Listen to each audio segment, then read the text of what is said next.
Hello everyone. On April 28, 1988, Aloha Airlines Flight 243 prepared for its routine journey in Hawaii. The flight was scheduled to depart around 1:25 p.m. from Hilo, a city on the Big Island of Hawaii, and land in Honolulu, the state's capital located on the island of Oahu. This 35-minute flight was a routine inter-island trip, one of many operated by Aloha Airlines daily.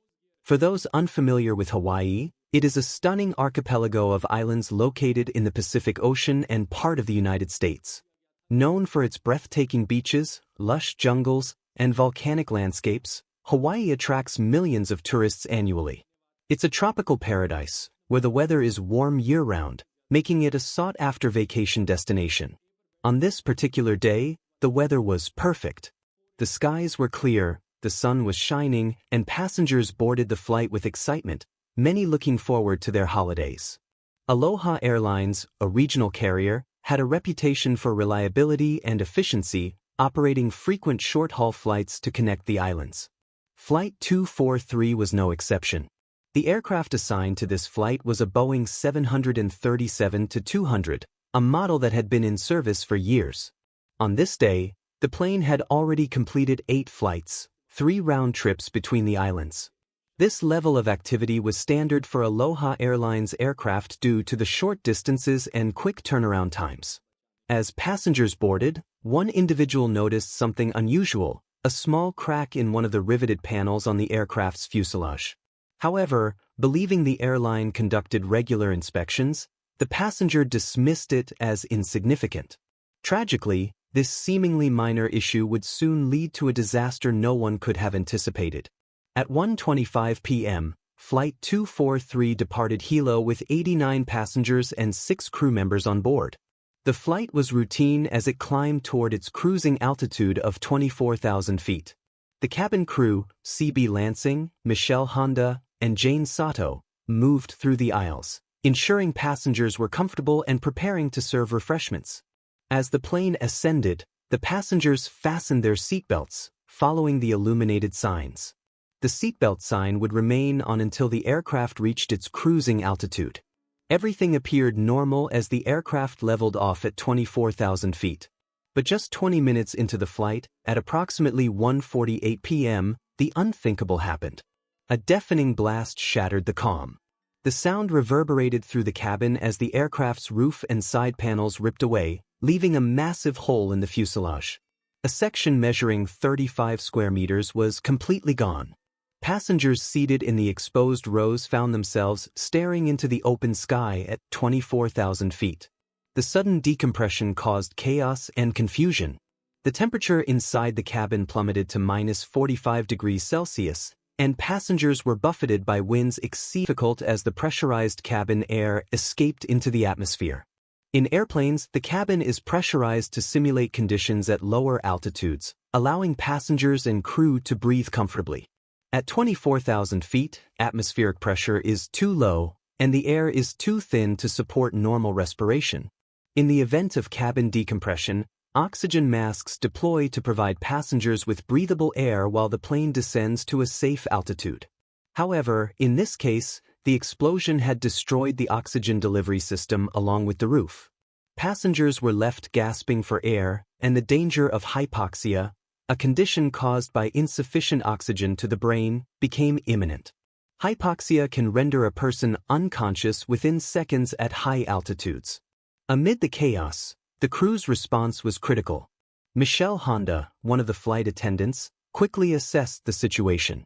She crawled toward the cockpit, braving the freezing wind and debris, to communicate with the pilots. Unfortunately, the cockpit door had been torn away, and debris blocked her view inside. Tragically, C.B. Lansing, the chief flight attendant, had been serving drinks near row 5 when the explosion occurred. She was sucked out of the aircraft through the gaping hole. Despite the terrifying conditions, Honda maintained her composure and focused on assisting the passengers.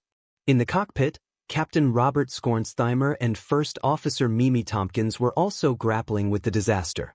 Both had donned their oxygen masks immediately after the explosion. They realized the critical structural damage to the plane and decided to perform an emergency descent. Skornsteimer, a seasoned pilot with 11 years of experience at Aloha Airlines, guided the plane into a rapid descent of 4,100 feet per minute. Their immediate goal was to descend below 10,000 feet, where passengers could breathe without supplemental oxygen. Adding to their challenges, the explosion had caused the nose of the aircraft to droop slightly. The cockpit floor was the only structure holding the plane together. Prolonged flight under these conditions risked the complete separation of the cockpit from the fuselage. Within 3 minutes, the pilots managed to bring the plane to an altitude of 14,000 feet, significantly reducing the risk of hypoxia for most passengers. However, they faced another obstacle. A 10,000-foot mountain, the Honolulu summit, lay in their path. Navigating the damaged aircraft with extreme precision, the pilots steered around the mountain and headed toward Kahului Airport in Maui, which was closer than Honolulu. Emergency services at Kahului were alerted and prepared for a potential crash landing. As the plane approached the airport, the pilots encountered yet another issue. The nose landing gear failed to deploy. Without it, the aircraft would have to perform a belly landing, risking further structural damage and a possible fire if the fuel tanks were compromised. The situation was dire, but at the last moment, the nose gear deployed successfully.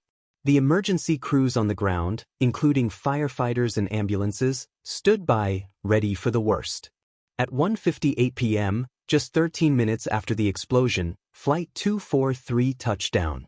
Captain Skornsteimer used the remaining engine's thrust reverser and brakes to bring the aircraft to a safe stop. Passengers erupted into applause, overcome with relief and gratitude for the crew's heroic efforts. Once on the ground, the passengers were evacuated via emergency slides. Despite the harrowing ordeal, 94 of the 95 people on board survived. Many sustained injuries, ranging from minor cuts to severe fractures. The most serious injuries occurred among passengers seated in rows 4 to 7, directly beneath the missing roof. Unfortunately, the only fatality was C.B. Lansing, whose body was never recovered. Her sacrifice and professionalism were later recognized and honored. The National Transportation Safety Board, NTSB, launched an investigation into the incident. Their findings revealed systemic issues in aircraft maintenance and design. The primary cause was metal fatigue and corrosion in the fuselage, exacerbated by the aircraft's high flight cycle count, 89,680 cycles, far exceeding the recommended limit of 75,000. The investigation also uncovered lapses in Aloha Airlines maintenance practices. Despite warnings from Boeing and the Federal Aviation Administration, FAA, the airline had failed to conduct thorough inspections using modern techniques like eddy current testing, which could have detected hidden cracks. The Aloha Airlines Flight 243 incident became a turning point in aviation safety. It prompted significant changes, including stricter maintenance protocols. Airlines were required to inspect older aircraft more rigorously, particularly high-cycle planes used for short-haul flights. Enhanced detection methods. Techniques like eddy current and ultrasonic testing became standard for identifying structural weaknesses. Aging Aircraft Safety Program. Introduced by the FAA in 1991, this program mandated regular inspections and maintenance for older planes. Improved design standards. Aircraft manufacturers incorporated stronger materials and better bonding techniques to prevent similar failures. The incident also underscored the importance of wearing seatbelts, as most passengers survived because they were securely fastened during the decompression. The survival of Aloha Airlines Flight 243's passengers and crew was nothing short of a miracle.